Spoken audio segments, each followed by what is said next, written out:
it's just me again, Elizaphan, and we're going to be continuing our series on self-expectation. On the last video in this series, we talked about self-awareness.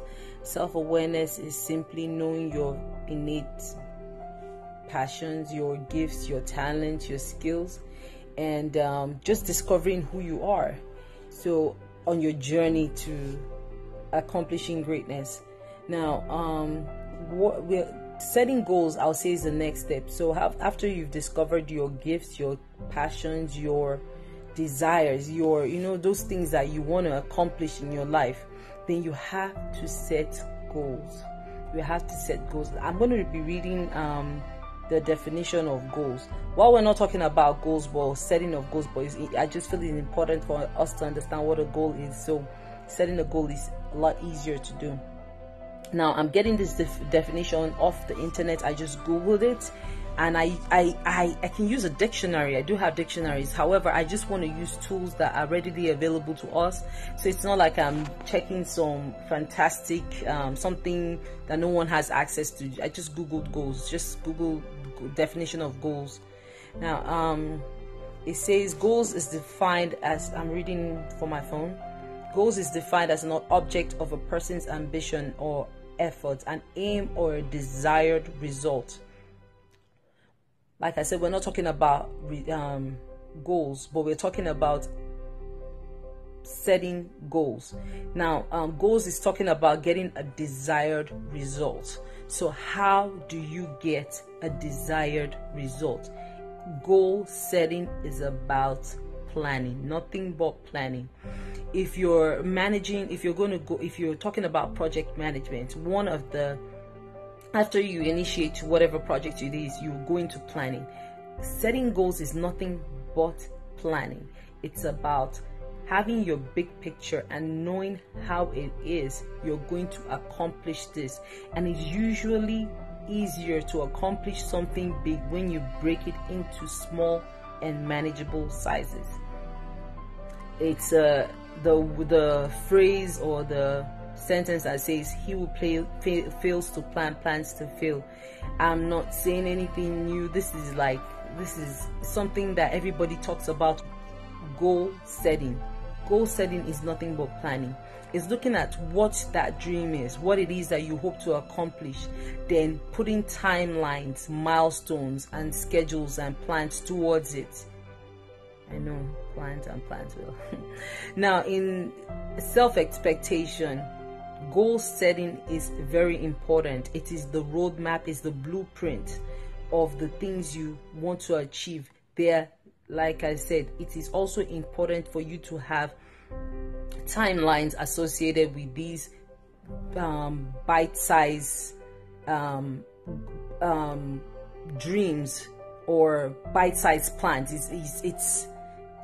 You have to have timelines, and you also have to look into the resources. And resources could be person, it could be finances that you're going to use to accomplish this. It's just writing everything down. A proverb says, if the person that wants to eat an elephant does it by cutting up the elephant into tiny pieces. Now, I'm not talking about eating elephants here. I'm not sure if there's anyone that eats elephants. It's just for us to have a mental picture. Something that big. How do you accomplish it? It's just simply breaking it down into something that is much more easier for you to accomplish.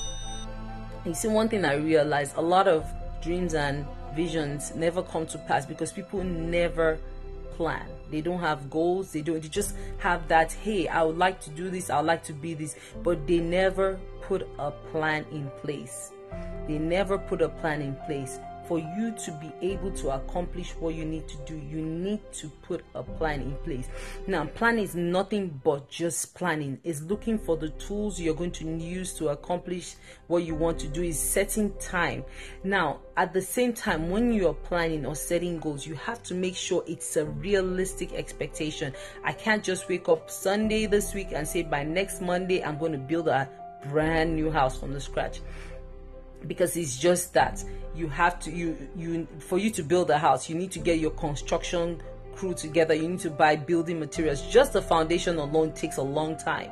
So when you're setting your goals, when you've broken it down into manageable sizes, whatever time you're going to allot to accomplishing this thing. Now, in setting times on your goals, you could actually have dates depending on how far you've gone. You could actually have dates attached, or you could say, you know what, when I start this venture in 1 month, I ought to have done this. 2 months, looking for this, it should take nothing more than 2 months, and things like that. It's just putting everything in place. Like I've said before, it's the roadmap that you're going to use when you want to start, when you have your self expectations, when you want to start realizing those things that you expect of yourself. It's the roadmap you're going to use to accomplish what it is that you expect of yourself. Now, I'll give you an example. If you're going to start a baking business, you need to first, if you've discovered you love baking, you have a passion and a desire to bake, and you want to turn that passion, that desire, that skill into a business, you're not just going to wake up one day and say, you know what, I expect myself at the end of so and so period or this particular time to have accomplished this. You have to have a plan in place. You have to set goals. You have to set goals of, okay, who would my customer base be? Who are my clientele? Or who would I be serving? Now we're going to be talking more about your clientele, your sphere of your customer base on another video called knowing your sphere of influence. That's knowing your sphere of influence. We're going to be talking about it because that's a whole topic on its own. You need to discover, okay, what type of baking do I want to do? You put a goal, you set a goal. Okay, maybe you want to bake for special events like weddings and birthdays and things like that. Or do you just want to bake regular cupcakes and pies and stuff for everyday customers? Then you have to set a goal. You know what, I know on this day they're having a special event or a special fair, and I'm going to take my goods there for people to sample. That is putting a goal. Now you also have to plan things like when I want to start buying my ingredients and things like that. You need to do a research on where you're going to get those goods at an affordable price and steady. I'll say steady and affordable. All those things you have to plan towards it.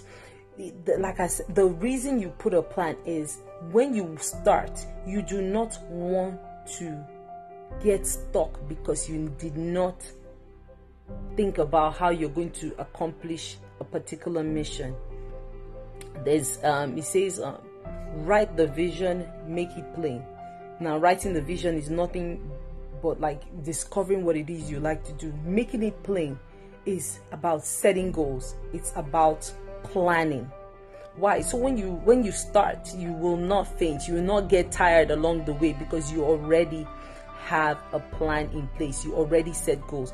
Now in setting goals is just a foundation, because yes, along the way plans do change. Then you can modify your plans, then you can add whatever it is that needs to be added, but it's very important that you have a plan in place. Write the vision, make it plain. Wow, I must add, timeless wisdom. Once again, it is me, Elizaphan. I hope you have a blessed day.